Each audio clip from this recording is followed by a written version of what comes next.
live, going live, going live. In the stream, you're live. What's up, and welcome to another edition of Convict Inc. I'm your host, Robert Rosso. Okay, I'm good. Right? I think that nobody is here. Okay. Only you. Okay, well, I'm here. Okay, so sure. So nobody's here yet. Friday Night Live. All good. There's 2 people on. All right, you guys. There's 2 of you guys on here. So that's okay. I've been running late today anyway. So who's this? I'm sitting here reading some comments right now. Shut that for me, please. What's wrong? It's not live or what? Yes, you are. Much respect. What's up? Yeah, sure I am. What's up, bro? How you doing? Appreciate you being here. Okay, here we go. Thanks, babe. What's up, everybody? Please, if you have not subscribed, do so. I'm like real close to the 6,000 mark. Big deal to me. All of it is. All these are. So I'm just going over some comments right now for real. So I'm looking at this dude. What's up, brother? You're kind of speedy today. Much respect, TV. Gable Vintage 40. Heard you're selling dope again. Do I want a war? I dislike tats on the face and neck. Any of them? Who? So I got somebody making comments. Attention, this channel will no longer be around. Who is this? We are sending a cease and desist on your channel. Take it down now or you will pay. Man, I wish this dude was honest, lame. This channel is growing fast, man. Keep it going. You guys, I appreciate everybody being here. I'm just going over some of these comments. To be honest, I really didn't know what I was going to do tonight. I just got back from Jaeger's, like a Home Depot, doing house stuff. I want you guys to know, number one, Tommy Patera, Tommy Karate, just so in case somebody missed it, I was trying to get an interview with him. His people reached out. He reached out, and he said no at this time. I didn't want to do an interview about organized crime. I wanted to do an interview about his past and his time that he spent training for karate and all that other stuff. I'm waiting on Tommy Reynolds. So, and I'm setting up for Mob Monday. I don't know if I'm going to do that live. I'll see. Okay. Otherwise,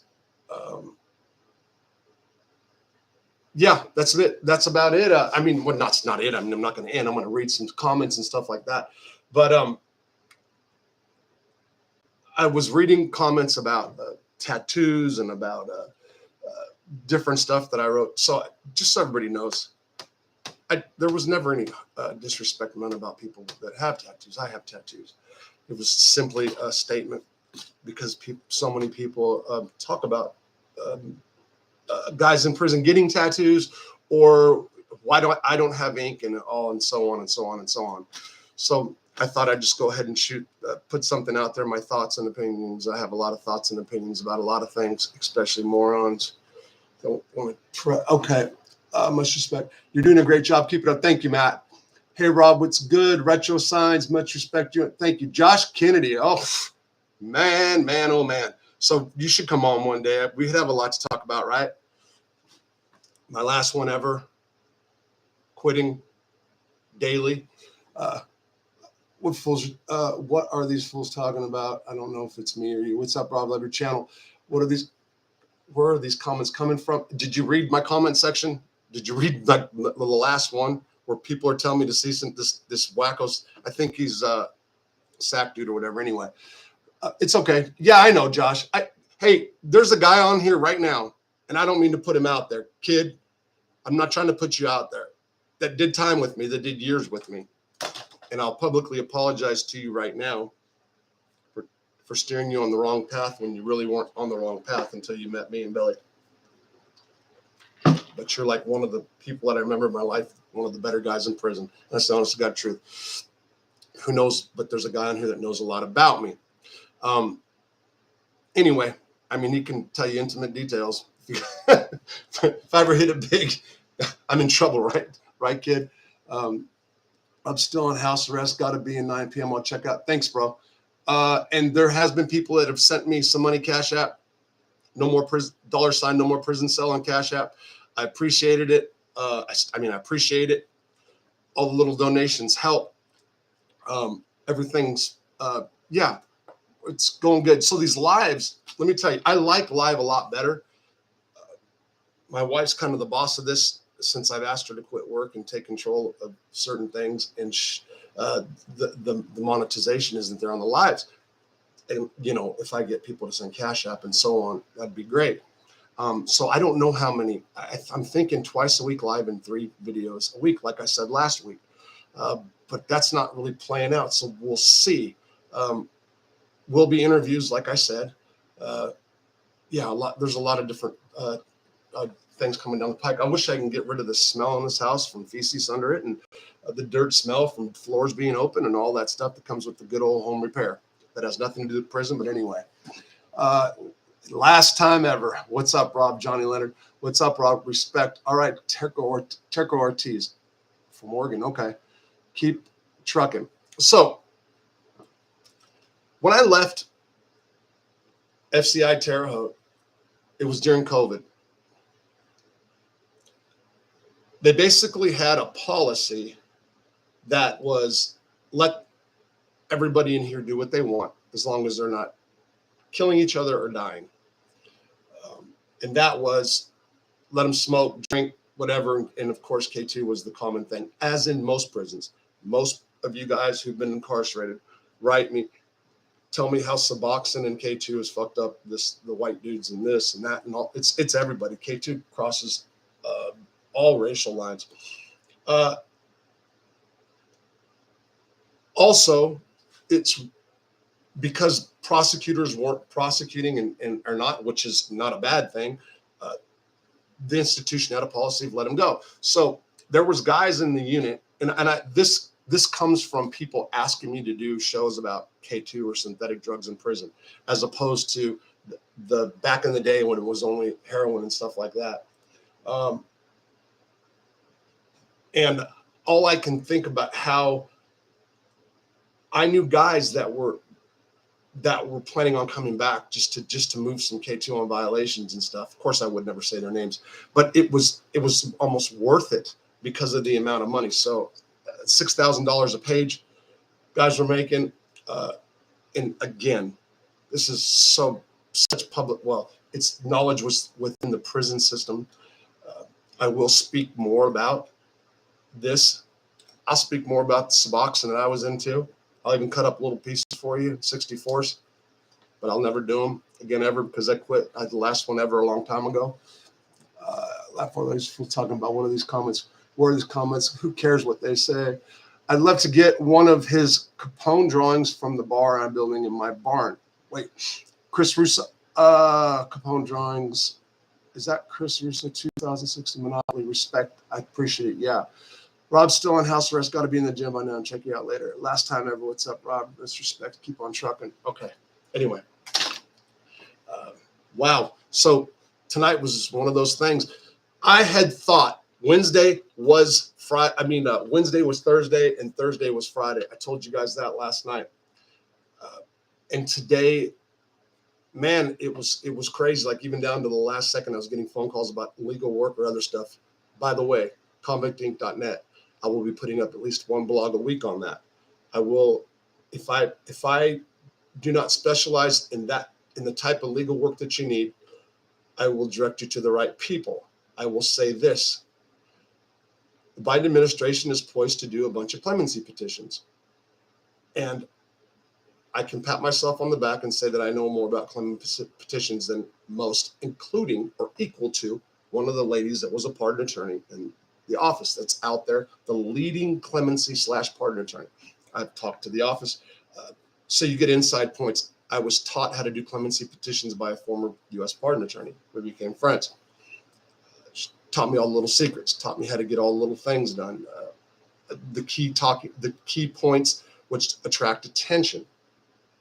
There's over 18,000 clemency petitions pending from the Obama administration. Let's hope Biden signs off on a lot of it. If he doesn't win, I got him doing this. We'll see what happens. But the Biden administration is poised to release a bunch of people via clemency petitions. that's something I can talk about for a second. Let me read a few comments. I want to go ahead. What's up, Rob? Keep on trucking. Greetings. All right, Germany, Inco, not MP. I'd like to hear more about your experience with Tommy Patera and other guys from the life. So Chris Russo, sure. So I'm going to do Mob Mondays based on that. Okay, I want to make something clear again, over and over again. I know I got a lot of my traffic here. So if you guys followed me from the beginning, I went from 377 to like 5,000 in just a couple weeks, 3 weeks, I think it was. The growth has slowed down in the last 3 weeks, in part because of me, in part because of some mistakes I made, and in part just because I made announcements saying that it wasn't going to be a mob channel. There is a big, there's a lot of people out there, a big market, I should say, for mob stories. I knew hundreds of people that were associated in organized crime and or members.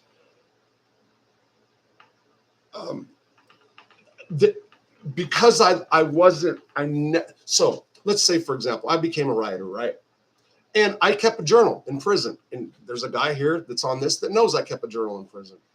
The journal was about self. It was about notes for future books and all that other stuff.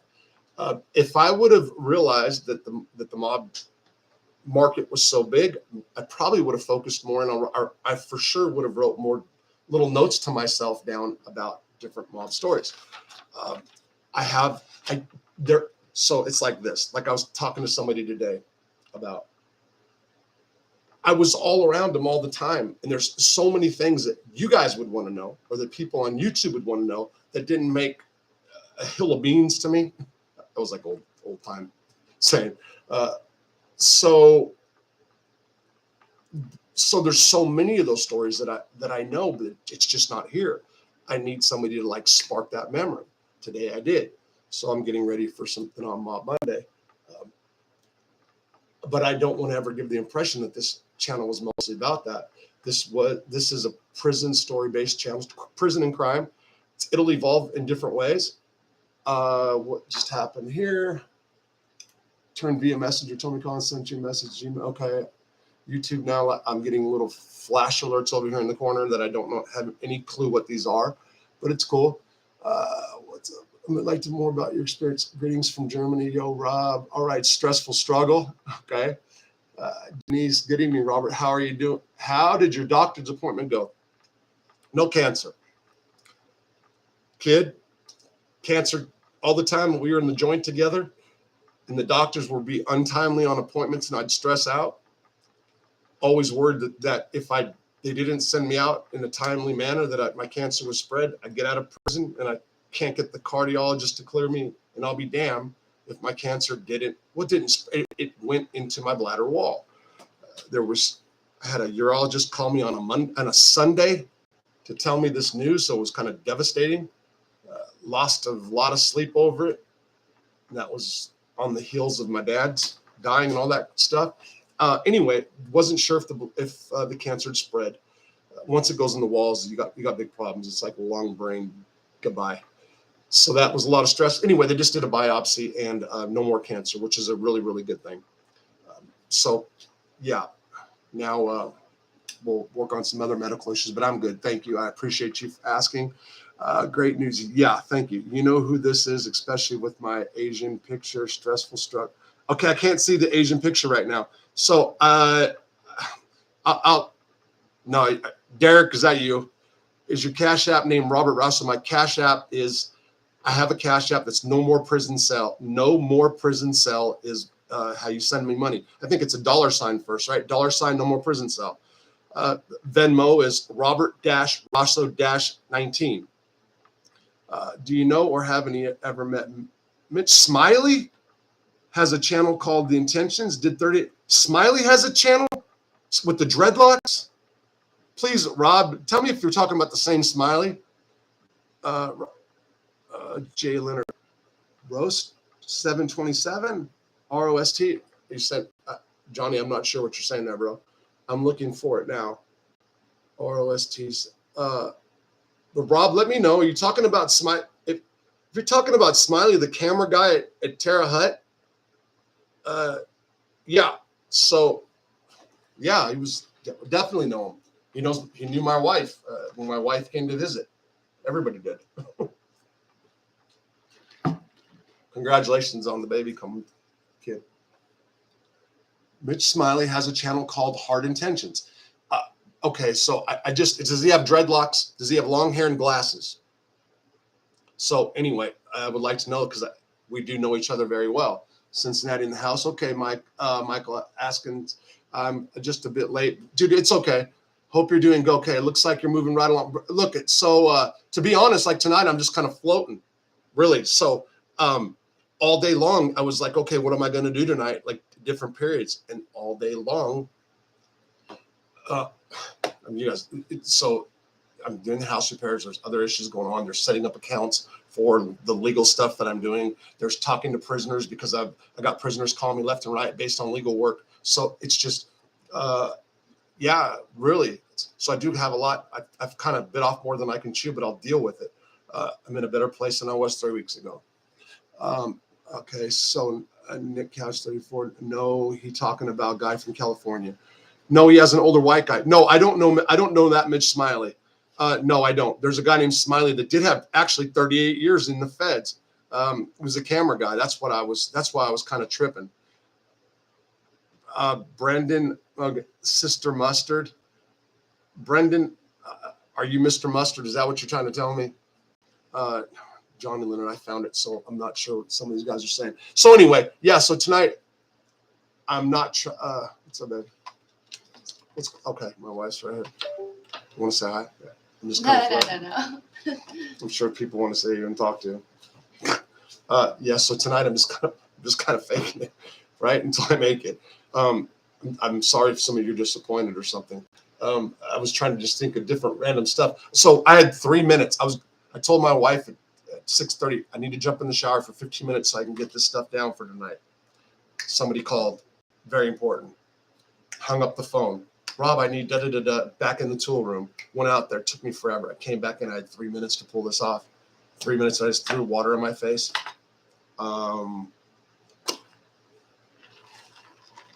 Did make a drink, I'm not gonna lie. So that's the honest God truth. I know a bunch of people that are concerned about my addiction issues, and I'm a wide open about it. That is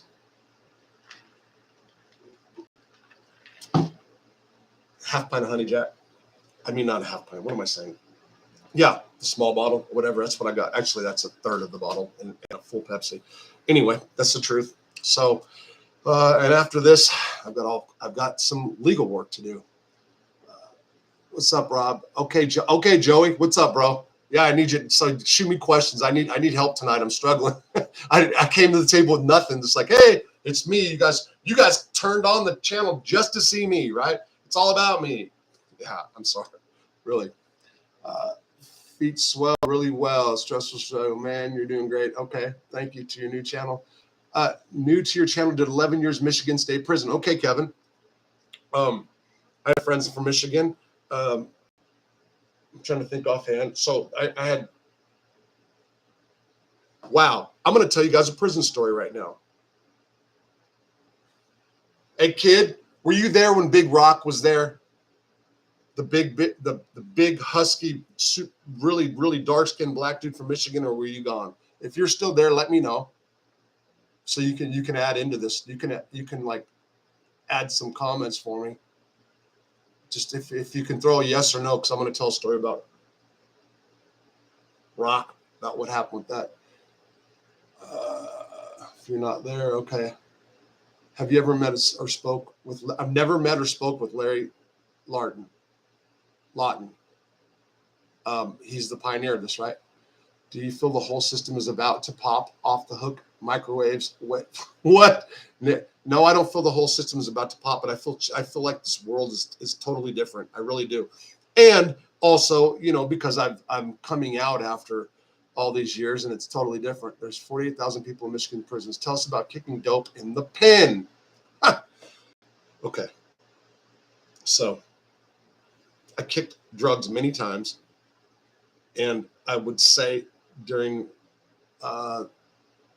okay, so wait, I'm sorry, I'll talk about that. Josh, do you remember when the issue with Rock, when they were extorting, I think his name was Tony, what was that, like Italian, that is kind of whatever he was. He had the guy's girl's email and sent her an email. Were you there when the Michigan dudes were pressing up on him during that? That's what I was referring to. That's what I was going to tell the story of, because me and Rock were really tight. The guy mentioned Michigan. It spawned a story. The black guy whose cell was in front of our. Yes. So were you there? What was the guy upstairs, the white guy that ended up checking in? Do you remember the story or not? You might have been gone. That's why I'm asking. It's Tony or something. He was a real quiet guy. Like, he didn't talk. Like, somebody might have said he was a lame, or I'm not saying he was. Real quiet dude, lived upstairs by you, a few cells down. That's what you remember that incident when he sent the guy money and the guy's girl wrote him back. That's the story I was going to tell right now. Okay. So okay. It doesn't matter. Let's just say, okay. There was a white guy that was really quiet that was in the prison. Some people at one time mistook him for a sex offender. Some people just considered him a lame. Some people just considered him a guy that just wasn't in the mix. So I'm not saying that what my feelings were didn't matter. He was a nice guy, soft. You knew that if you said boo too loud, he might run and jump. I mean, you knew that. So, but that doesn't make him a bad person. Anyway, he liked to get high, as do most people in prison. And of course, he liked to do Suboxone and a little bit of meth hit. I didn't talk to this guy too much. One day I'm walking past his cell and he said, "Hey, Rob, come here." And he had me a little straw and said, "You want to do some of this?" I looked down and it's some meth. Anyway, I was kind of tripping because I didn't talk to this guy on that level, but nevertheless, we talked a little while and stuff like that. He ends up, a couple days go by, I see he's doing Suboxone, and they're overcharging him. And I say there were some black dudes from Michigan that figured they had a duck. Okay, so let's just say that. I don't remember his name, but I know. Okay. So let's just say that they figured he had a duck. If you guys don't know, figured out a lame, somebody that they can kind of press, get over them. Back in the day, you were able to send money Western Union. The Bureau of Prisons came up with an idea that they allowed MoneyGram inside of the institution. So an inmate can literally go to the computer and send $100 a day off his books to whoever was on his contact list. And the approved contact list was just whoever you typed in. Okay. So this made it really convenient for lots of contraband peddlers. So this guy, Tony, owed money for contraband. And the email information that he was given was a guy that was in E-Block from Michigan. Tony sends the money, and the person on the other end, which is the guy in E-Block's girlfriend, writes back and says, "I hope are you doing okay?" or something like that. Tony writes back, "Yes, I'm fine. How are you?" The girl wrote back, "I'm fine. I'm having a bad day." So I'm paraphrasing now. So Tony then hits her up a couple more times, and at the end of it says, "Hey, do you have any friends you can hook me up with?" She deletes herself from his contacts. The next thing you know, guy from Michigan's at the door yelling at Rock from Michigan that they had a problem, that there was somebody trying to hit up on his girl. Now, Rock, in Michigan state system, I'm not sure. So what I've been told, and this is to the guy from Michigan, was that they really don't play a lot of race stuff there. That means in federal prison and in California prison for sure, if there's an issue between white or black, you usually go work it out with the unit reps or shot callers or whatever you want to classify them, the older dudes, whatever. According to Rock, who's from Michigan, did Michigan state time, he didn't know he was supposed to do any of that. And he hadn't been there long. And I'm telling you, me and Rock were cool. The only issues we ever had were he did have a cell in front of the white TV. He really was salty about not being able to turn the white TV. And after a while, he got over it and realized that that's just what it is. And this is a big dude now. The Rock wasn't no punk. I'm not saying that. So that made it even worse because he was upset because after 12 o'clock midnight, there ain't no white guys watching the TV, and he felt that he should be able to watch it. And in a way, I understand where he was coming from. And honestly, and I'll even say this now, and one of my friends was here, and at the time I might have been saying something different. At the time, I didn't even care. I would have gave him my remote and let him watch it from that time. But I had to play, the other side and say, no, that it can't happen. You had to pretend that you cared, and you can't because it's a white TV and that everything's racial in prison. Anyway, Rock rolls up on Tony and says, hey, why are you messing with my dude's girl? And Tony is scared to death and like, what are you talking about? He's like, yeah, you did this. Tony denied it.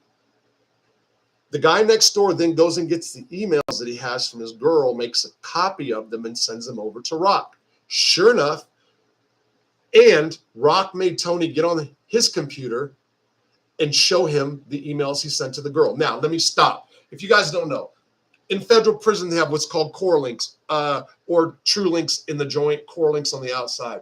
It's a direct email contact. In prison, we can see our account. We can see memos. We can see commissary account. We can send money via MoneyGram once upon a time. If somebody wanted to see what I said in an email, they can make me walk to the machine if they dared to make me walk to the machine and say, click your email on, let me see what you're doing. Let me see the money you sent and stuff like that. So Tony showed Rock, and sure enough, there he was kind of flirting with the guy's girl. In Tony's defense, he said that he never was flirting with her. He was trying to get a hookup. Well, Rock tells Tony, you're going to have to pay for this. We're either going to beat your ass or we're going to pay. And Tony, I'll pay you what you want. What do you want? So they gave him like $100 list. Next week comes by. He thinks he's done. They gave him another list. This went on for some time. You see if you got it. Check out hard intention interview. Is it true? Seemingly honest. So I'm going to see how's it. Okay, I'm trying to see if anybody. This went on for some time. I don't know how many lists that he filled. Now you only get to draw.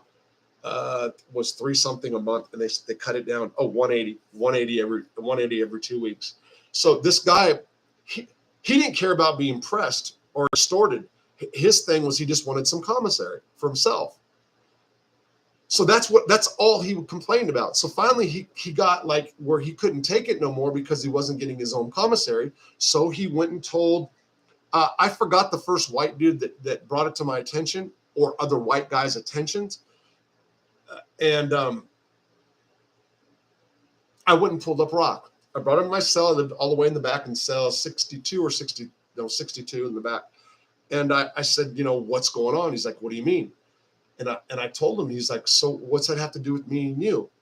I told Rock, I said, are you having this dude Tony pay you? Like, what's the deal? And he's like, Rob, listen. And he even said, like, with all due respect, what's this got to do with you? And I'm like, what's it have to do with me? I said, I'm white. The guy's white. And he's like, so? And I said, we're white. It's like the white TV, that's the same, it's the same thing. And he's like, you mean I'm supposed to come say something to somebody, blah, blah, blah. So, okay, anyway. I tell Rock that it's not happening, that they're not getting any more money. That it's dead, it's a dead issue. He was mad about that. And then I went on to say that you owe him some money because you guys took too much. I can see what you did the first time, but you didn't. Rock bitched about it. Kind of threatened me a little bit. I'm going to say, because we got in one fight over the trash can one time, but that was about it. He kind of threatened me a little bit. And I told him that he had a few hours to go deal with this. Now, I had a friend, I have kids here, but there's another guy that has his same name.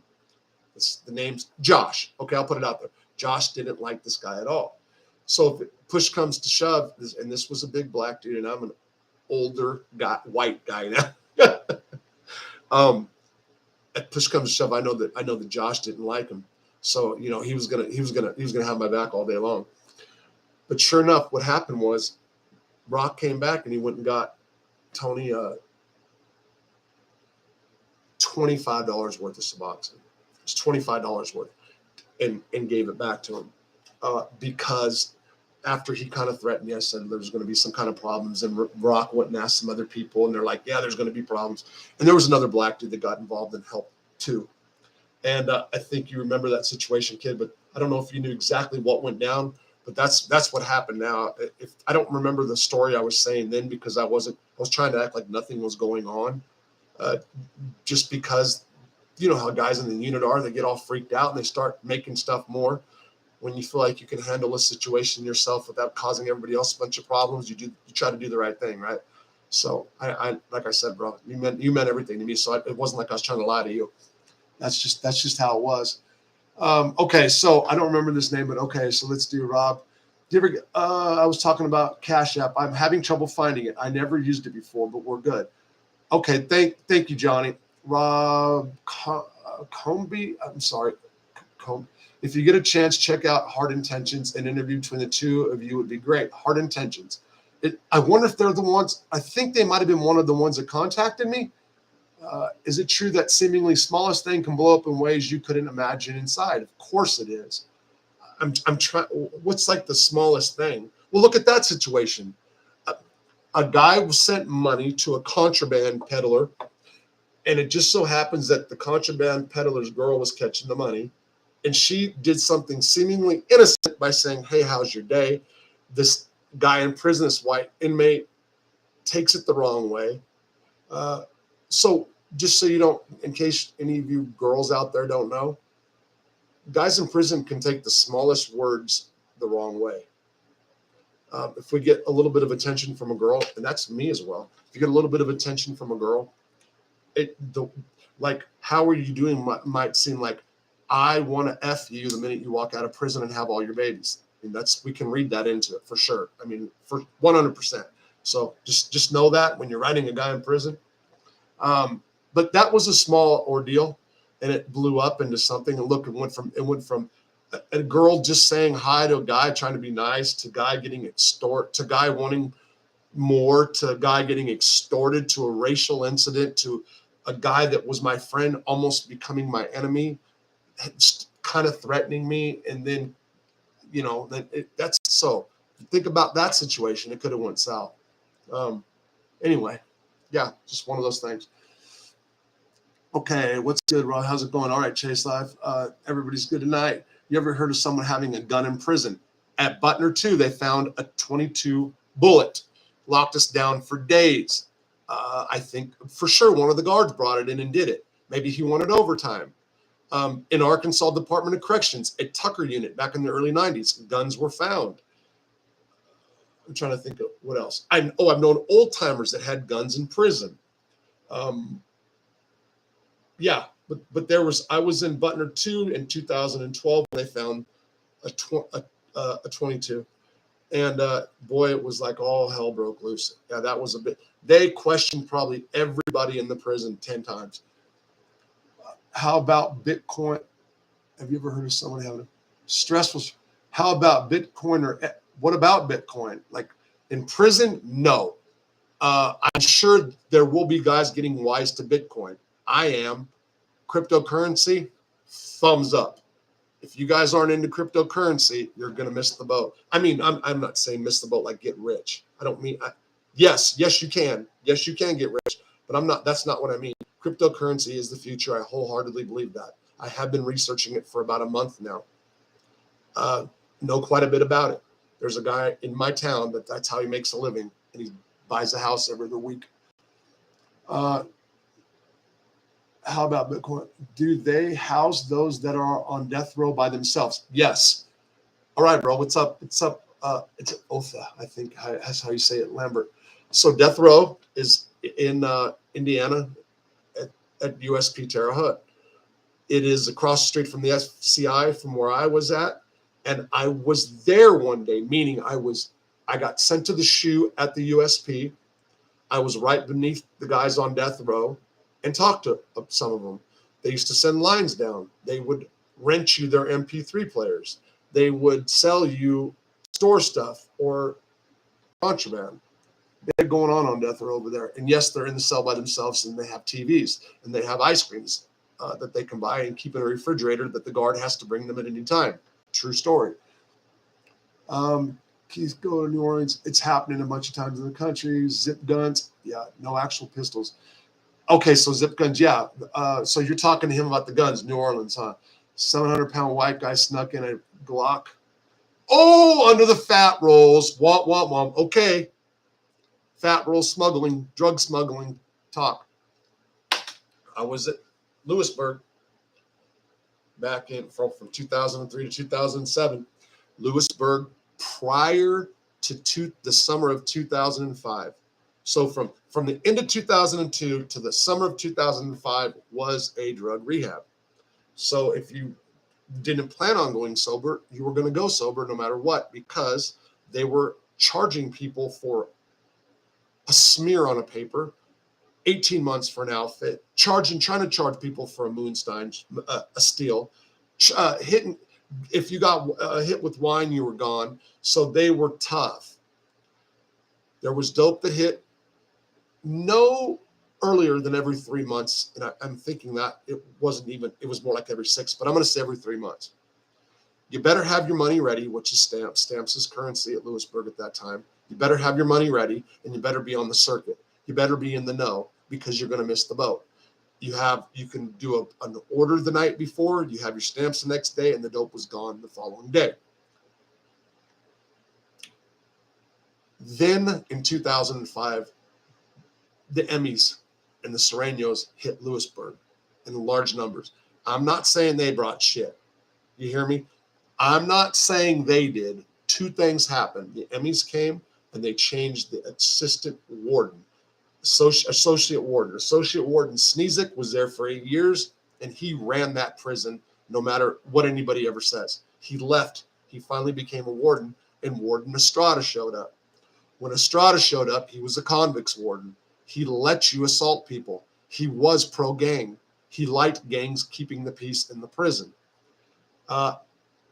And the joint opened wide up. At the same time, or subsequently, I should say, the U.S. Attorney's Office decided to stop prosecuting prison drug cases, only assault on officers. It was wide open. One of the guys that was bringing in ounces of heroin and cocaine for one person was a guy that was about 500 pounds, and he put it under his fat roll. He got busted. The whole yard, okay, everybody in the yard knew this guy was doing it, that was involved in drugs. And everybody said that it was Willie Falcone. You guys don't know Willie? Look him up. Willie is just like you see on documentaries, but he has that hard look.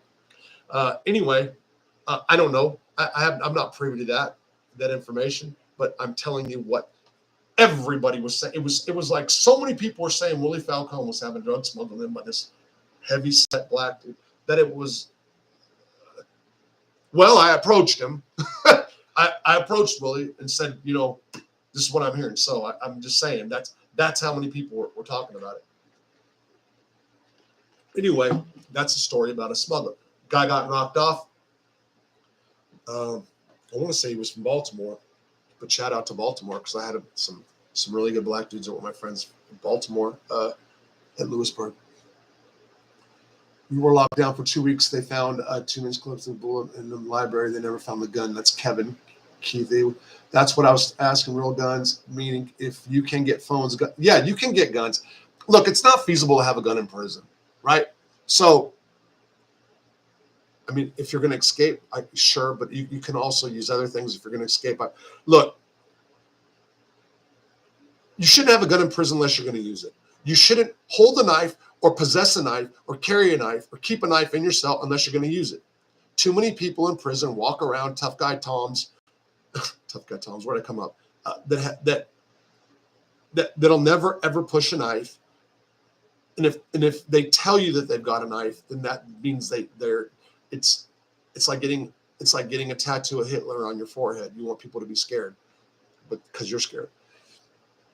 That's what I want to know in skill. How do you get through withdrawals being locked up? Wow. I mean, it's tough. Oh, so the worst withdrawals I've ever had was coming off of Percocet, morphine, and fentanyl. And I was doing them all in one day, and I was in Butner Hospital at the FMC.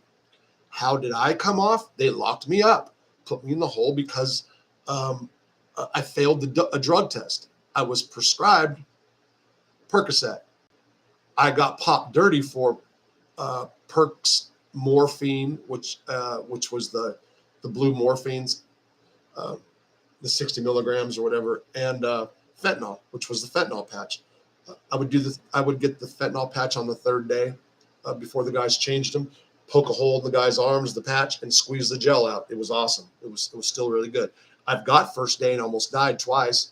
So first day fentanyl patches, doing all that was the 100 micromil, whatever they come in. It was the patch, not the rubber. Almost overdosed twice on fentanyl at Butner FMC. But coming off, it was a 9-day grueling 9. I've seen movies, Richard Pryor, and these guys doing this. Leg cramps, unbelievable. I was awake and having nightmares and hearing screaming in my head. I had shit all over the bed millions of times and puked everywhere. I cried a lot. I thought about suicide. I wrote my first poem. Coming down. It was called Cancer is the Answer. Somebody remind me and I'll read it on the air one night. Cancer is the, wait. Let me see if I can remember. Damn. But I can talk about suicide here in a second. Let's talk about suicide in prison. Yeah. So it was the worst, most grueling experience. Another time, same thing in Butner. This actually happened before the incident I just told you about. I was at Butner. I got locked up for failing a piss test, but I was prescribed for oxycodone and I was prescribed Percocet. So they put me in the hole for 60 days and I was totally innocent. On the second day, I'm starting to have withdrawals from perks really bad. No, I'm not just getting a script. I had a cop that I was sending money for cigarettes for. I had a carton of cigarettes and I was buying pills. So like if you guys haven't heard me, I was on the 4th floor at Butner, 4B, and I would roll up with cigarettes with all these cancer patients that were dying that wanted to smoke cigarettes, and I would take their pain pills. I'd trade them little pieces of tobacco, not even whole ones, for pills. I remember guys like last breath, and I'd like, okay, that pill's mine. Here's your cigarette. Just no care. It was like all I saw was those pills, you know. But so I get locked up. They send me from the hospital to the Butner Low, is where they were housing everybody that got in trouble in the hospital. I'm there 3 days, and I'm starting to go through that miserable withdrawal. Now I hadn't been taking a lot, but let's just say 10 Percocets in the morning. And some fentanyl at night, 3 or 4 months, I'm guessing here. So it's still, you're not having fun. And all of a sudden I'm miserable. I'm like, oh, my legs are cramping. The nurse comes to the door. She goes, Ross, do you want your meds? And I said, what are you talking about? She goes, you haven't asked for your pain meds in like 2 or 3 days. Why not? All along, I could have been getting those perks when I was in the hole. And let me tell you something. When you're winging yourself off something, when you're winging yourself down, 1 Percocet. Okay, so this is what happened to me. When I decided to go sober, and I was sober for 3 years and some change at Butner before I went to Terre Haute and Suboxone enter my life, I came down off pills, and I'm talking from 36 Percocets in the morning. And I know some people say, what? You're lying. From 36 Percocets in the morning, 180 milligrams of morphine in the afternoon, and a fentanyl patch, 100 milligrams in the evening. That's what I was doing. That's what I worked my way up to. And yes, my stomach got ate up by the Tylenol. I was able to sweat out all that Tylenol. I should have been Tylenol killed 100 times. Anyway, when I came off all that, I had a script still, and I weaned myself off my script. And I went from 2 pills 3 times a day to 2 pills 2 times breakfast and dinner to to one in one, and then the afternoon, all the way down to one pill in the afternoon for 3 days before I quit. And when I got that one pill, I'd get it and I'd snort it. Percocet, 10 milligram, one pill got me as blasted as those 36. I know. Go ahead. You can say whatever you want. I don't care. I can care less. It got me as blasted as that. Maybe it was all psychological, whatever. And what the weird thing about that was 3 to 4 days after I came off, I stopped everything. I had started having withdrawals. It was the craziest damn thing. And I was in the cell with Kazi. Kazi's people from Philly had been watching my show. He can tell you I was puking and shitting, and it didn't happen till it was crazy because it was so many days later. And I got sick like I've been doing it for, it was so that one little pill, weaning yourself, it just didn't work for me. It just prolonged it. Other times throughout my incarceration, I wanted to quit every day. I was an officer of prison. I saw CO get hit with an electric spear made by an offender. Oh, Dan, you guys are talking about good stuff. How did you get through withdrawals being locked up? That's what I want to know. And Skilled. Hard Intentions is a real good old school biker from Dago, damn near did 50 years, something like that in the state. I was an officer at a prison. KY, okay. I saw a CO get hit with electric spear made by an offender once. Wow, that's pretty intense. An electric offender. Is there COs that have prison channels? Do you guys have to decide? I think correctional officers have to sign like non-disclosures and can't talk about or do books about something like that. Because I'm wondering, is there COs with these channels? Did you ever see an escape attempt? Chris Russo, I was offered a part of a big escape plot that got nailed at Leavenworth. I'll talk about that right now. What do we got? Please talk about Barry Mills and his closest associates. Marcus, not right now. I'm going to do the AB thing. I promise you I will, okay? Cocaine Cowboys from Miami. Yes, I knew Randy Lanier and his co-defendant. Cocaine Cowboys. You're talking about Willie Falcone. Yes. I also knew Randy Lanier, marijuana dealer, and his co-defendant. Randy Lanier was a race car driver once upon a time. Did you ever have any action with former professional athletes while incarcerated? Why do I want to say yes? Let me think about the athlete. Temper the pink dark set. Remember the pink dark set. Stop, you guys. Did you guys ever? Brutal, man. Can't imagine. Cancer is the answer. That sounds depressing. It was. God, I wish I could think of of what it was. What's up, Darren? All right, bro. All right, Jay, Death Rage. What drug? Just got on. Death Rage. What do you mean what drug? What drug was I coming off of? Opiates, Percocets, morphine, and fentanyl. That's what I was talking about on that issue. I believe you because at my worst, I was doing close to 50 Dilaudid, so you get it. Did you ever do? I got methadone, and I'll tell you what. I did it late. I've done methadone twice. I wasn't a fan. I didn't get high for 2 hours. Then it just went bam. And it rocked my world, and I hated every minute of it. It was like too much. It was this guy who was like a scandalous dude, this black dude that had this crazy old unruly afro, and he was a nutcase. All the black dudes would say, "Man, Rob, he's a nut. Don't talk to him." And he said he had some methadone. He could have gave me an aspirin. I wouldn't even know. And I thought he gave me a bogus pill. And I did it. And 2 hours later, I was rocked in my bed at nighttime and just miserable. And it was too much. And I'd been clean for a long time at that point. So I relapsed. After I relapsed at Butner, I did. Oh, man. So I did it. So I went to the hole. Then I wrote a story called Relapse the Next Chapter. Then I stopped. Then I relapsed again. Then I went to Terra and Suboxone. Fucking Suboxone. What's up, Rob? All right, Darren. What's up, brother? Jay, what up, drug? I believe because did you ever get methadone? It's easy to come off drugs in jail, prison. It's easier to come off. I'm sure it probably is for real. So I've never, ever in my life, David Hughes, been on opiates on the street. Okay, so never. So I had back surgery when I was a kid, and I didn't even know what opiates did. My mom, God bless her, mom, and I know you're watching, worked at Kaiser Hospital, and back in the day, they used to give all the mother's little helpers and all kinds of stuff. So she had drawers full, of all the Valiums and the this and the this and the this. I never knew nothing about pills. I wasn't a pill guy. So when I went in for back surgery, like I refused pain pills. I was doing coke at night and smoking pot, but I refused pain pills. I had no clue what a dumbass I was, huh? Yeah, stay clean. I hear you. Dope wise, I've been good. Alcohol, a lot better than I was for a couple weeks with my dad.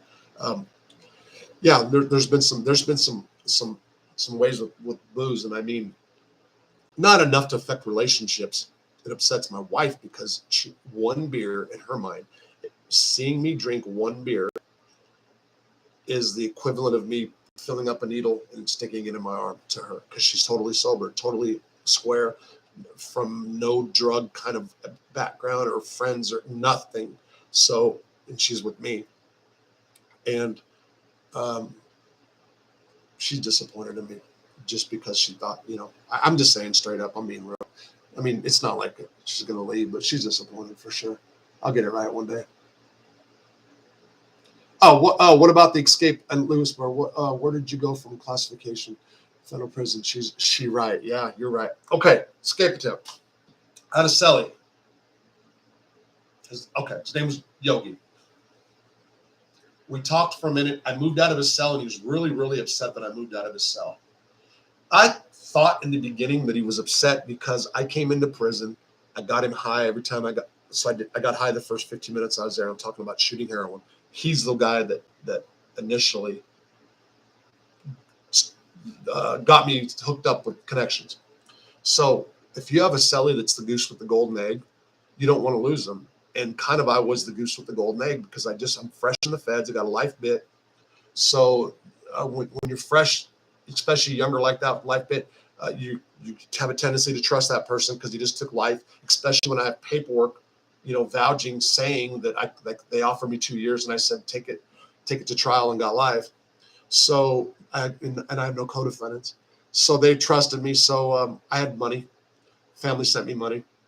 So I got him high every time I got high, which was often. Then I moved out, and he was bitter.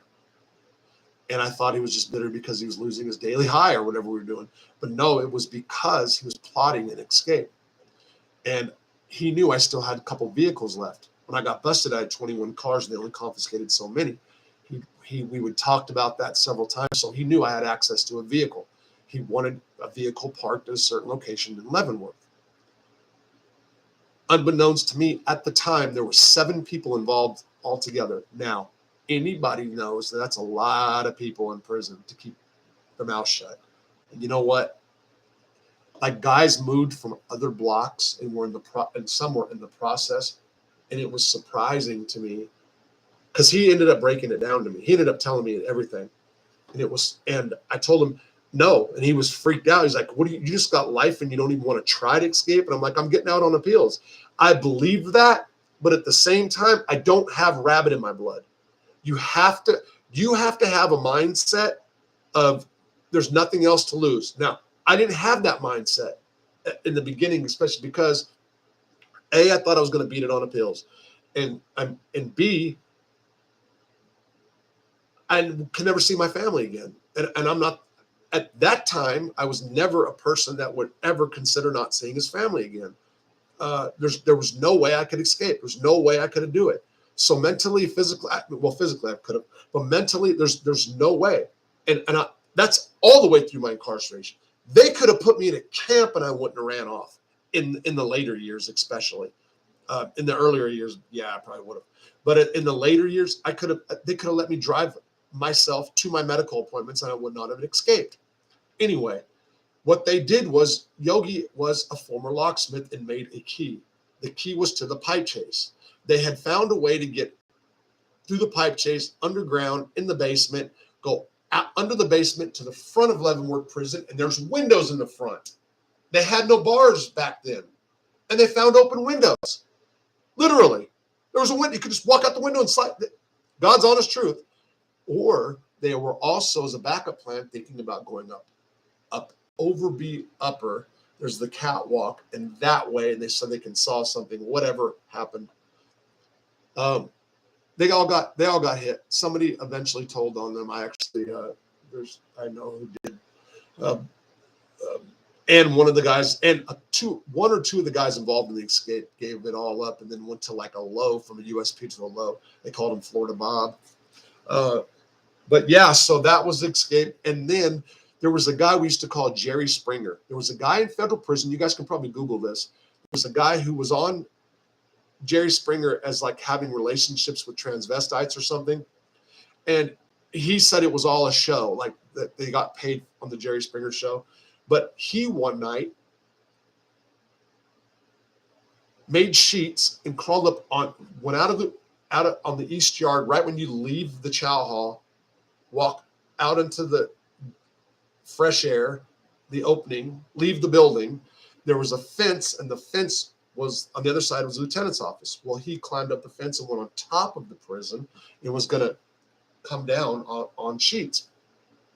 Matter of fact, I saw his cellie on Chad March's show. His name's Dave. Dave's from Florida. He was a bank robber, 25 years. I believe he was the cellie when that happened. Anyway, yeah. So somebody sent me, hey, DZ, $10. Thank you, bro. I appreciate it. Hey, you guys, anybody can support me as far as Cash App. I think there has to be a $sign, no more prison cell. That's my handle. Venmo, Robert Rosso 19. I thought my wife was going to put this on StreamYard, and I thought she was going to put this running across her tonight. Anyway, so yeah, that's mob stories. I know people like the mob stories. I know that. Little Sisters, Yogi the tattoo artist. Yes, Yogi the tattoo artist, one of them, from Texas. He got busted for trying to escape from Three Rivers. The rap sheet hood wrote, what's up, Rob? Thought I was BSing yesterday when I said my phone fell in the toilet. No, I didn't think you were. I thought you were serious, for real. Nick, this guy tells the truth about his life inside and out. That's a huge thing that I think helps him. Rob, I wish you and your angel of a wife the best of these bringings. Thank you. Nick Bazin. Thank you, Nick. Marta, you were called an angel, babe. My wife just walked in. You guys only knew. Hope your foundation on your house. Yeah, it's getting better. Henry Borelli. Yes. Anthony Center. Henry Borelli. Law Library. Henry Borelli. Psych Meds. Henry Borelli. Dark black eyes like Joey Testa. Anyway, I have 50 for you, brother. Can I send a check? Jay Death Rager. Are you serious? If you want to, you can. Sure, if you can message me. The Big Jerry story was badass. Thank you. I appreciate it. What's up, everyone? Dirty Money. Piz, better late than never. And I know, and I'm almost so I would say Dirty Money. So tonight I came on totally just winging it more than ever. All the info that to send you money is in the description. Oh, all the info to send money to me is in the description of the video. Is in the of this video of this, babe. Okay, thank you. I appreciate it. And StreamYard, we didn't do the thing. Okay, I'll talk to you later. Anyway, yeah. No, she's an angel. She just, we live in a small country town, and it's me and her together all day, every day. Even a beautiful girl like that, 20 years younger than me, 17 years younger than me. You know what I mean? It's, yeah, our issues, but it's cool. It's all good. No, I'm super fortunate. Total. I mean, I believe I'd be making it without her. I was going to say I can't make it without her, but the last couple months, I don't know, man. She got me through. Like I've told you guys straight up, man. I've had all my demons were right here. They're not so much. They're there, but they're not like they were weighing me down. Every one of them, every one of them was there. Talking about financial savior demon to opioid demon to cocaine demon. No, not that. Well, anyway, yes, now it's 100. Okay, so cool, bro. I mean, that would be awesome. You can info convict inc at gmail.com. Go to convictinc.net. There's a address there. Unless I don't know if you're on my Facebook or the Convict Inc. Facebook. I'm not sure. Billy Bruce, you showed up. Go away, Billy. Lay down. Go to bed. It's bedtime. I was on BCF. They're taking bed and keeping smashing into the wall, losing the bricks. Big glass hole. Yeah, okay. Did you and Chad Marks have an issue? No, me and Chad Marks never had an issue at all. So I never did time with Chad. If I don't know what made you say that, but whatever. No, never had an issue. I think Chad Marks is the reason I'm out today. In part, large part, he wrote a brief that I read that caused me to file when I did. And had I not done so when I did, there's a good chance that I'd still be, that I would have lost my compassionate release, because if I would have filed the same compassionate release that I'm out on today, I wouldn't have won. The Eighth Circuit since changed their decision, have written a decision. They've changed everything. If the prosecutor would have appealed, I would have been rearrested and sent back to prison with the life sentence right now. Chad can never do no wrong in my eyes, ever. That dude can ask me to do pretty much everything, and we've never met in the flesh, and I would do it, and I mean that. There's people that I would do things for. Chad's one of them. I'm here because of him, and I can't stress that enough.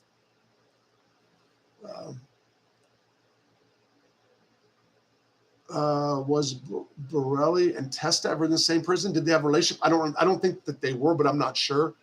How did the Mexican mafia and Italian mafia get along in the feds? Did they ever? No. E-ticket, I've never heard of any Mexican mafia and Italian. No. Look, I'm gonna answer you, Nick, in a minute. Italian mob guys in prison don't want drama. Not okay. So the younger ones are different ones. I'm not trying to say they're soft and da da da. Most go to prison and are model inmates. They have not a philosophy or so Carmine used to tell me that they wanted to go to prison to be model inmates so you can get out earlier. Back in the day, they took all the classes so they can get out earlier before the feds did 85%. They pretty much obey the rules. Of course, they do their cooking and all their, that stuff. But Italian dudes in general, Italian mobbed up guys don't want drama. Again, there's some. I know some. I know Danny Fama. Danny Fama ain't going to take nothing from nobody. And I'll tell you something about Danny Fama. And there was a story today.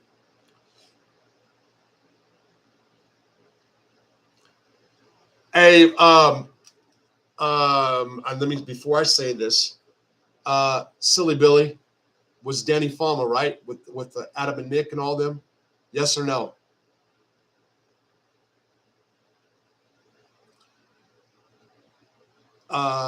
Tell me, Bill. It was Danny, right? Okay, cool. So here's the deal. I just wanted to get verification.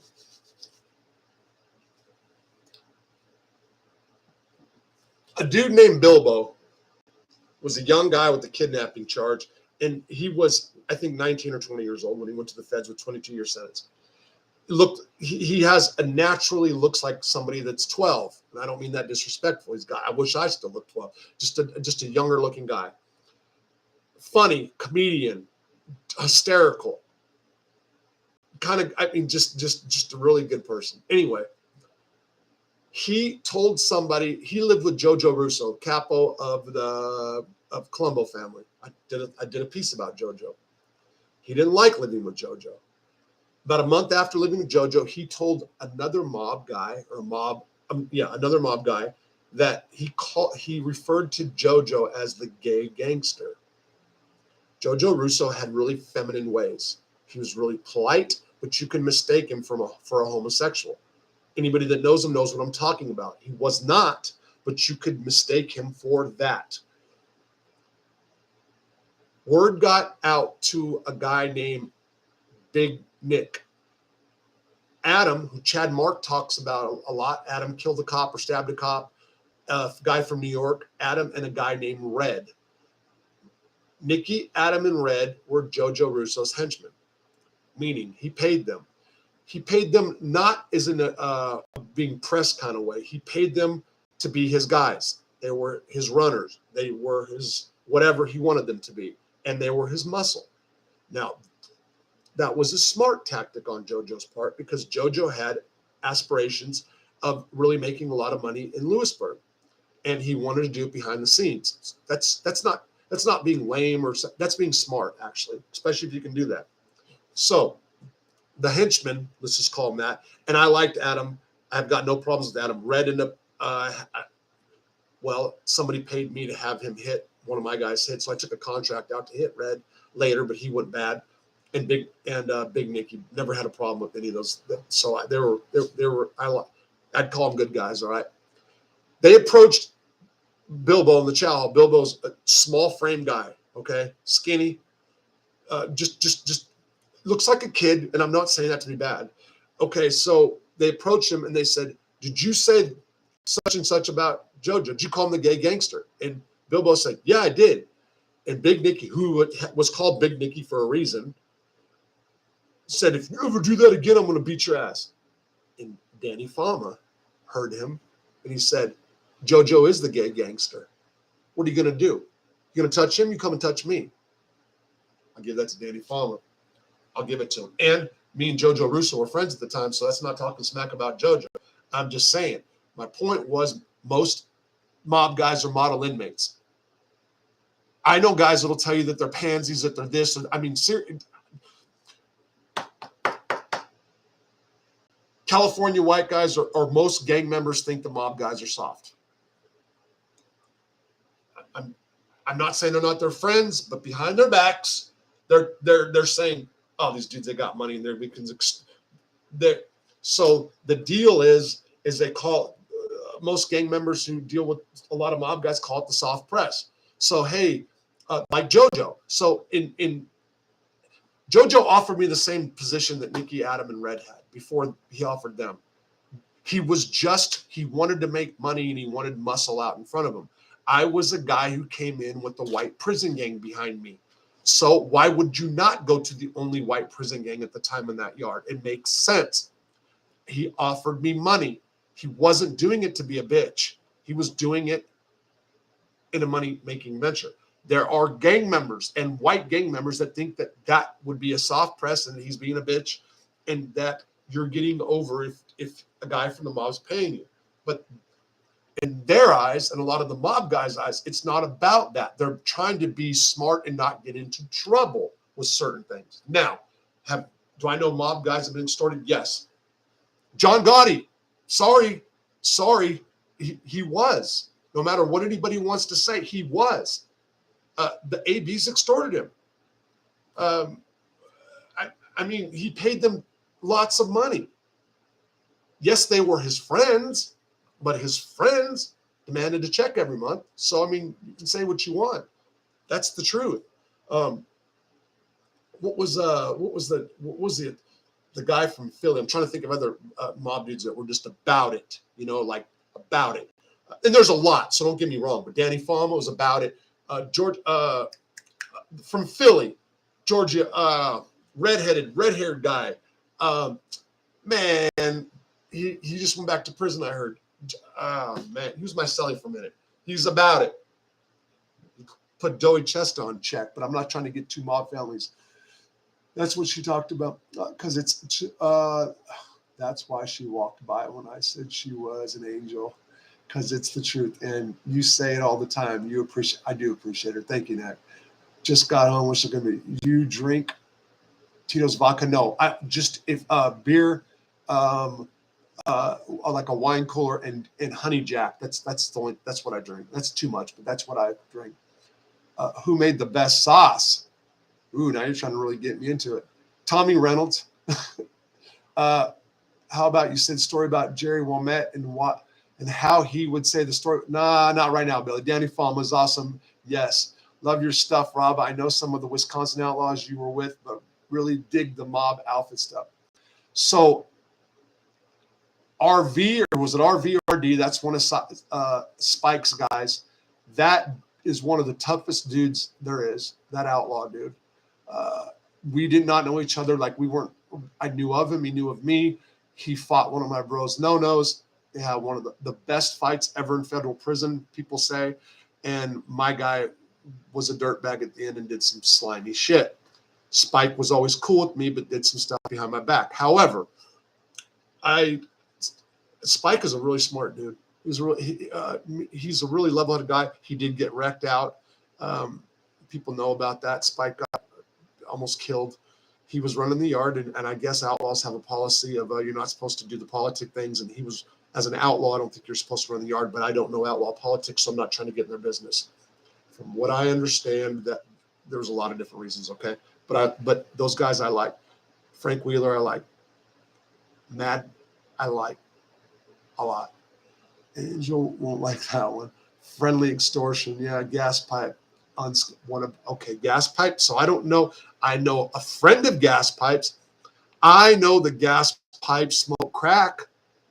I don't know if that's public knowledge, but I know some people who smoked lots of crack with gas pipe.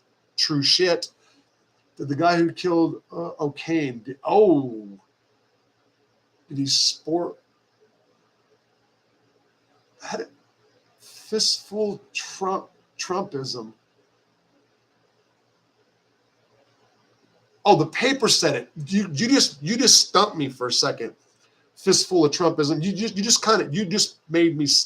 You got me stuck for a minute because I was like, I didn't know what to say. I didn't know that the paper reported that the guy who killed Joey did. Joey O'Kane, man, oh man, I like Joey O'Kane. He was a bug. So from what I was told, Joey had like a Ferrari and a Porsche on the street, but didn't drive it because he didn't want to get them dirty. I don't know if that's true. In Lewisburg, they did a shakedown of a cell and found 60 brand new white T-shirts, a case of laundry detergent, 30 bottles of olive oil. Joey would not open his bottles of olive oil because he didn't want to get the cell dirty. He didn't want his cellie to have a bowel movement in the toilet in the cell. He wanted them to go next door. He wanted your cellie to sit down and urinate because he was crazy. But he was a hoarder. And he was a bad hoarder. But Joey, I mean, I just like listening to him. I like Joey O'Kane. He got killed.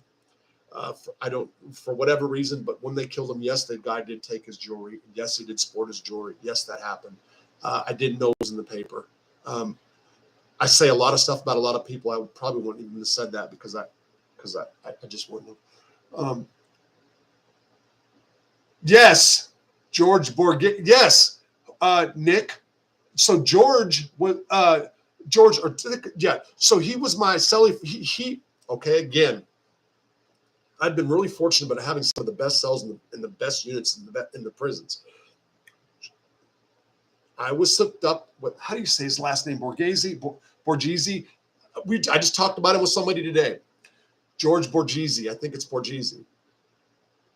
Man, class act. He was about it. You're gonna say excuse me when you cross him. He's about it. Okay. So that's what I'm saying. He's one of those guys, real respectful. Talk cash shit to Joey Testa. And gave me a cell before he left. And I wasn't mobbed up. I was just white trash gang member. But he gave me his cell right before he left. And boy, if anybody out there knows him and he's around, I heard he just got locked up not long. Well, I heard he got locked up afterwards. Please say that I send my respect. And boy, that's what's one hell of a dude right there. So that's why they call the gas pipe smoke crack. I'm gonna say Miss can't be right. Let me say it again in case it's never been said before. I will put that out there. Gas pipe smoked crack.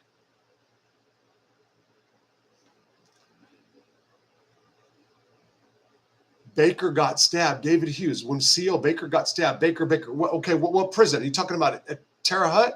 The SIS Baker? What? I'm stuck. Why don't I know about Baker getting stabbed? Why? Refresh my memory, please. He kept a trigger in a basement when he was young. Fistful. Where are you? Are you talking about grass pipe? Oh, tiger in the basement when he was young. I don't know who you're talking about. Fistful of Trump is. I lost it because George is a great guy. Thank Nick Bass. If you know him, man, you tell him. Robert Rosso, the guy he gave us, in case he doesn't remember me, the guy he gave, because I was at Butner 2. Butner 2, well, he probably was as the writer. You tell him that I just said he was one hell of a guy. Jesse Lee Patterson show. Okay. Borghese. Okay. Thank you, Prime. Borghese. Yes. And he had his wife or old lady was pretty hot too, right? Salute to you, Surf Mark and Solid Videos. Thank you, Breezanne. My niece is Brianne. Dave G. Were you in there with any Asians and did they have their own gang? Oh, yes. Leavenworth. Let me tell you something. The Asians rock. Most of them are smaller. Don't mess with Asians in prison, man. Especially the ones that are ganged up, the Green Dragons and all those guys. Roger was a good friend of mine, Green Dragon. Told me the story about why he went to federal prison. One of his guys, it was something about a snitch, and they saw a snitch's sister or something like that. This could be wrong. It's pretty close. At a restaurant, they took the snitch and the girl and the boyfriend in the car. And Roger said, I knew when we started seeing, they were in New York, in the city.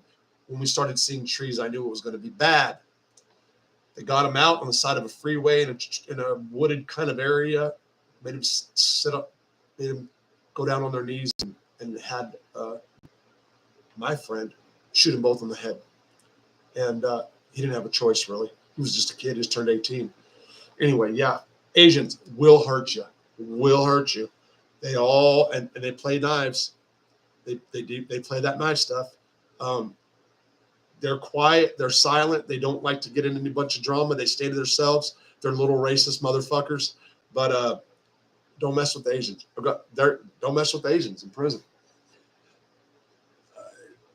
He sure was. Nick Brazen, Uncle Joe Lamb. Uncle Joe Laugh. He's out. Oh, he's out now. Okay. So Nick, you're so real quick. You from Philly? Yes or no? Was Pee Wee from Genevieve's at Terre Haute? I don't remember that. Did you ever run into Sammy the Bull? No. Sammy the Bull wasn't he like PC'd up? Pee Wee dead a long time. He was from the Blue Building. I will tell him. Okay, Nick. You know Kazi? Nick, do you know Kazi? Daniel Castelli. Oh, Kane kept a tiger. Oh, I heard about that. Oh, I heard about. But did he not have cars that he didn't drive because he didn't want to get them dirty or something? Yeah, gas pipe, the real reason, the rap sheet. Seriously, are you speaking about in prison? He smoked crack on the streets. On the streets, never in prison. Look, I don't think this person would have a problem of me saying this. This guy's a known associate of gas pipe. Documented. And I don't think he would. When I get a hold of Tommy Reynolds again, ever, I'm going to try to find. No, I got to Google. And you got the world at your fingertips, right? Let me try to run this guy's name. His cousin's a high-profile mob attorney in New York. So I'm going to try to. Matter of fact, seriously, but I'm telling you, Brookdale Park in Holstein for a milkshake, eh, Nick? The area has changed. Okay, you don't know Kazi. Okay. I'm telling you, so one of the things that I try to do here is I know that if I say bullshit, forget the guys that are on here saying you this, you lying, you're this, forget all that. I know that I'll be just hammered if something that I'm just blatantly wrong on, right? So I wouldn't put something like that with such certainty if I didn't know it to be true. And to know it to be true, I have to first trust the source. The source has had to proven me right or wrong. We've had to done time together. I had to know him, his family, etc. And this I do. And it was actually corroborated by somebody else. And Gas Pipe had the bear traps in his front yard, and they were just wigging out, smoking crack. That's true. I'm going to go in just a second, you guys. You run into Charleston crew from Boston. The Charleston guys, a bunch of them. I knew Richie Whalen. I heard he died.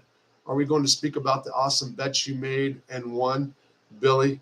So I was a big gambler in Lewisburg, huge, $600 a night minimum single bets.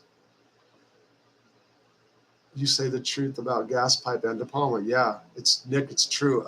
So Greg De Palma was a junkie. I know that sounds messed up, right? But okay. So what do you call somebody that's strung out on? What's a junkie? So when I was a kid, I used to snort cocaine every single day. I got a hole in my nose. What? I can. It's clogged right now, but I got a hole in my nose. It's huge from snorting cocaine. It was like that by the time I was 20 years old. I wasn't a junkie. In my eyes, I wasn't a junkie. I did coke every day, but I wasn't a junkie because I didn't do it in the daytime and I went to bed. Sometimes I did, but for the most part. So I wasn't a junkie. A junkie was somebody that used a needle. That's not true. A junkie is somebody that does drugs that control their lives. So Greg De Palma was a pillhead on the street, as were some of his celebrity friends, and they had doctors. He had doctors that he pressed. He liked to get high. He did. We'll talk about the bet. Say the truth. Grew up in the Brookdale Park in Holston, Essex Avenue. Okay, Dave.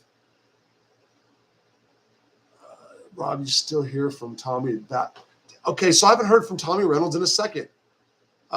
I'm waiting for him, and I'm probably going to have to call connect the people I know that see what's going on.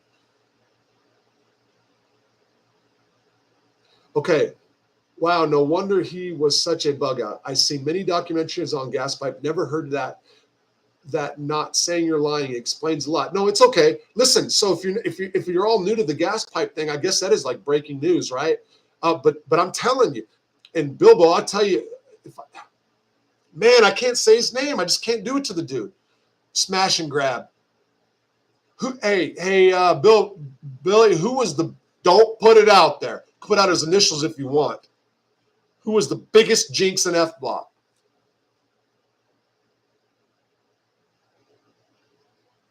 Yes, I knew the pirate from Yusuf, Jamie W. Knew him well. The pirate from the Captain Phillips movie. Man, he came in a really good kid. Okay, he's a smart kid. You're talking about the kid from Sudan that came. It's Yusuf, whatever. So I called his people. I got involved. I was going to do a big story about him, and then SIS hammered me over it. I've got notes on him. He would start off good, and you know what happened? The gangsters got him. The black gang members got him. So he went from wanting to, he didn't even speak English when he came to this country. He was put in the CMU for like 6 years, learned how to speak English, learned how to read. All he was about is education. Then he went to E-Block, and he became a gambler, just a degenerate gambler. Garbage can, another James. Were you with any Pittsburgh guys? If so, how were they? Can you mention their names? Troy Hockenberry is one of my closest friends. He was from Pittsburgh area. I'm trying to think. Yes, I've been around, but I just can't think it off. Deviated septum. Yes. So I can put a piece of tissue through one end and pull it out the other. So if everybody gives me $5 on CashApp next time, I'll do it. You plan on having Dusty on? Man, Dusty. Yes. And Dusty was supposed to have been here by now. He was going to come in February. My dad died. When my dad died, a lot of things happened in my life that went south, okay? And we haven't talked. Dusty travels the world doing mining. He'll be here sooner or later. He'll be here. Dusty told me when we first started talking again, if I ever got involved with drugs or ever thought I was, he wasn't going to fuck with me no more. I was drinking. I can hear disappointment in him, and that's crazy. So, because if anybody knew Dusty, they would say he was likely to never ever get out of prison, or if he was going to murder everybody in the world. But he's doing really, really good, really, really good. And sooner or later he will be here, and we've got a lot to talk about. I know you're not in a social anymore. Curious where you live now and why you chose to leave San Pedro. Shout out from Whittier. Okay. Oh, I know you're not in SoCal. So every summer as a kid, I came back to Arkansas.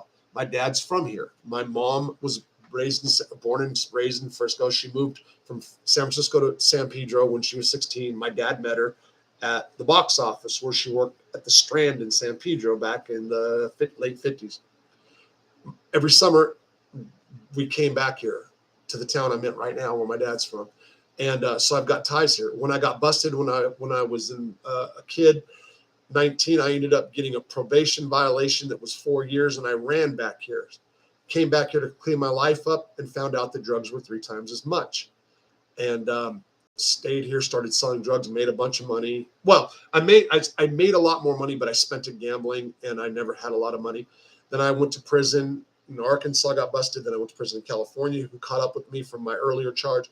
Then I got out and started the conspiracy, which gave me a life sentence. When I got out, I got spit out. I really had no clue of where I was going to, all these years I guessed where I might end up. But I love this small town. I'm always going to have a home here, but I'll probably move into in Arkansas, into a city. This is a really, really, really small town. And my wife is a city girl who needs to walk every day. You can't walk on these streets because you've got a lot of tweakers that have pit bulls that they leave off their leash. Shout out to tweakers with pit bulls. I don't really care.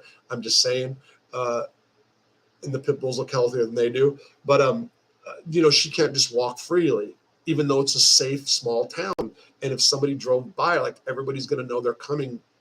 It's like I laugh when people threaten me. It's because it's, you don't even know.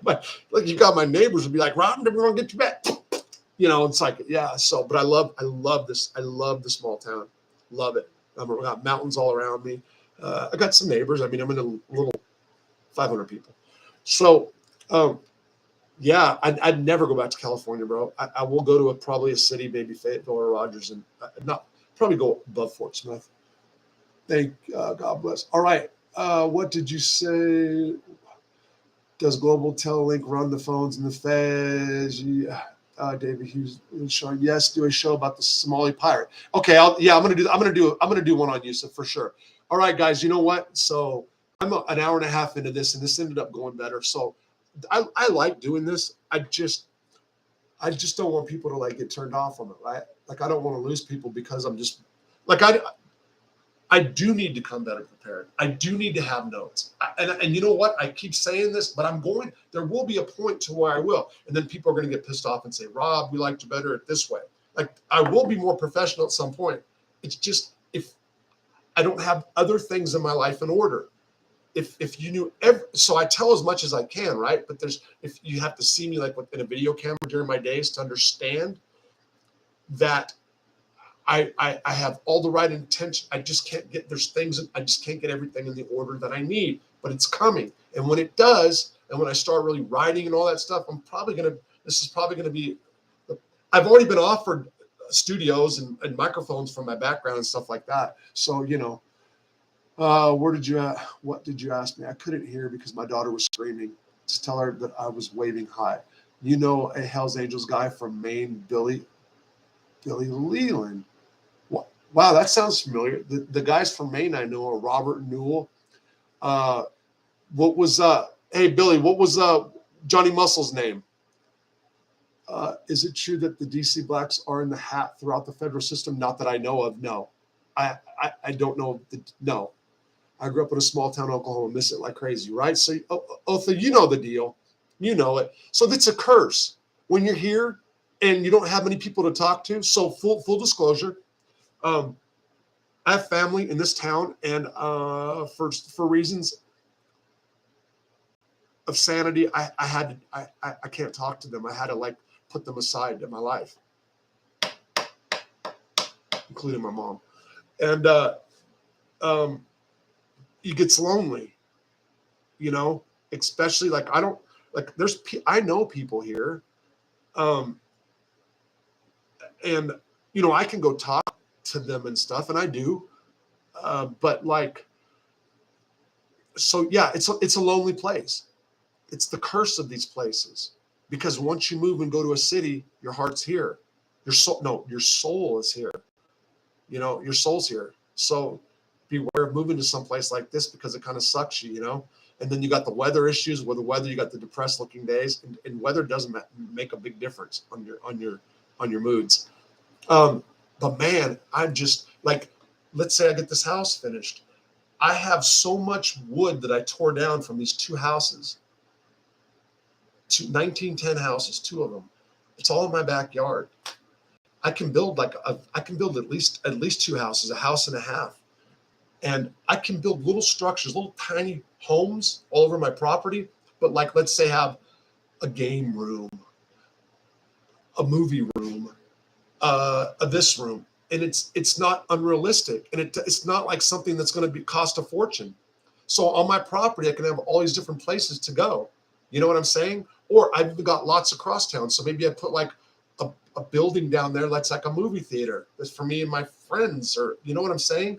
That's what I love about here. And there's no building codes or regulations whatsoever.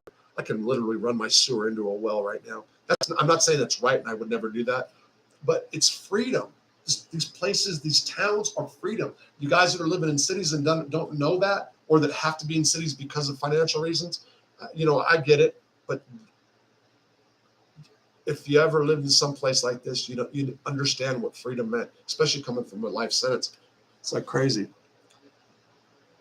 Okay, so Breezanne, but wouldn't trade. Yeah, so you got Flatland, Oklahoma, probably. I like Oklahoma. My heart's. I'm right on the line. I'm right across. I'm right across. Monroe, Poto. Never call yourself or claim you're not. I got high for 28 years. So Johnny Leonard, did you read Mia? What's her name? Last name? Her book, Unbroken Brain. That's what she says. Never call yourself an addict. You know Newell, huh? I don't know him. I can't say I do, Adam. I'm reading Adam's message, but Rob Newell. So Rob Newell knows me well.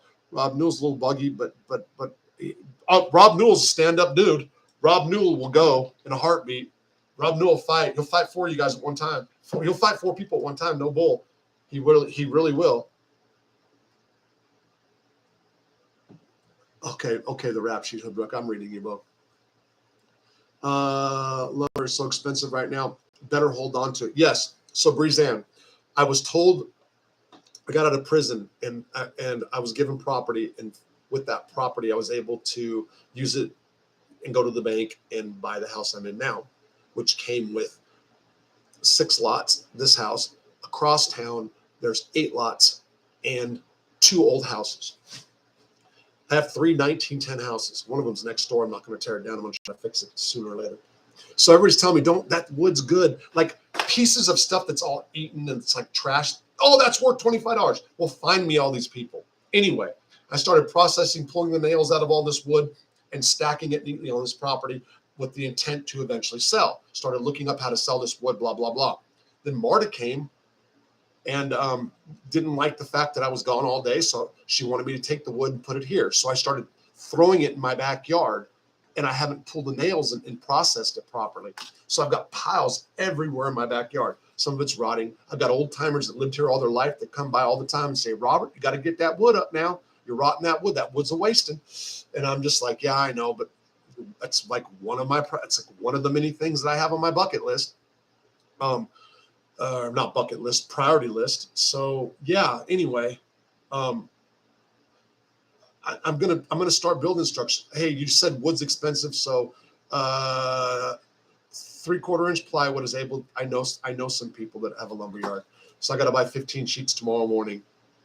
And it's $616 for 15 sheets of plywood to do this floor that I'm on right now on my bedroom floor. It's particle board. When I rip the carpet up, it's got hardwood floors in all of it, but 2 rooms, this room and that in my bedroom. And we rip the carpet up and the particle board just falling right out. Right where I am right now, I can just scratch a little bit farther and I'll go straight. It's subfloor down to the house. Half of my house has good joists, good solid foundation. The back half completely effed up. We fixed one corner already. And also I got water problems. My house stays damp and wet underneath, maybe a natural spring. I'm on a hill too, but yeah. All right. Rob Newell used to wrestle. Okay. Yeah, Billy. Rob Rob Newell used to wrestle his toilet. Okay, I'm going to go. I got to go, you guys. It's 85 a sheet in New. Okay, so it's 85, right? Jesse. Okay, you guys, I'm gonna go out. So I've been down here. This is the longest one I've done. I appreciate all you guys being on here. I really do. You guys don't know. So I do believe. So let me tell you something. You guys that have followed me know. You've watched my numbers. I have definitely hit a slump. So ever since I told my wife to quit work, my numbers in YouTube have gone down for multiple reasons. But I'm just going to keep plugging away. I did believe next month this was going to start being my primary source of income just based on my advertisement revenue. For example, I think it's close to $1,500 I'll get at the end of the month for last month. This month is less than half of that right now. For live streaming, because I'm not getting as much. For now they're censoring me more. So my numbers, so I've like really hit it. But I'll make it through. But I believe that I'm going to be successful at this and other stuff in the near future. Not like I do believe in me that way. You have to believe in yourself first to believe in anything. So, but my point is, you guys are making this possible right now. So there's been like a total. I think the top number was 70, 80 people tonight just on this live stream. If it wasn't for you guys, like I couldn't, like then it would deflate me probably, and then I couldn't keep going. Or it would for sure depress my wife because she gets worried because, I told her quit, don't trip. I had a lot that I sold. That's how I'm able to pull off doing that, fixing the house. So, my goal is to see have a steady income. And I'm telling you, $1,500 a month covers my bills, my house, everything right now. I think, is that with food too? We just went over this. I think I don't know. So I live cheap. I've got a lot of stuff, old stuff, but whatever. So I'm not crying. I'm grateful. I'm doing better than most. But as far as the show goes, you guys are making me. So you guys have the right to ask me questions. You have the right to criticize me constructively. Stupid ones are, yeah, you can get me fired up. I do. I can't help but getting fired up on idiots. This guy threatened me, cease and desist, or man, I wanted to slap that bitch upside the head. I'm sorry, I do. Whatever. And I'm an old man now, so that just gets me, and I don't want it, and that's going to make my wife mad when I go in there. She's going to freak out because I just did that. So anyway, you guys, thank you. I appreciate it, and I'll see you Monday. There'll be Mob Monday. I don't know if I'm going to do the live. Probably won't. I don't know. I love live. It's just so much better for me. I do. Bilbo, you're still a scumbag. Good night, you guys. Have a great weekend. Be safe. Don't drink and drive because you might spill your drink.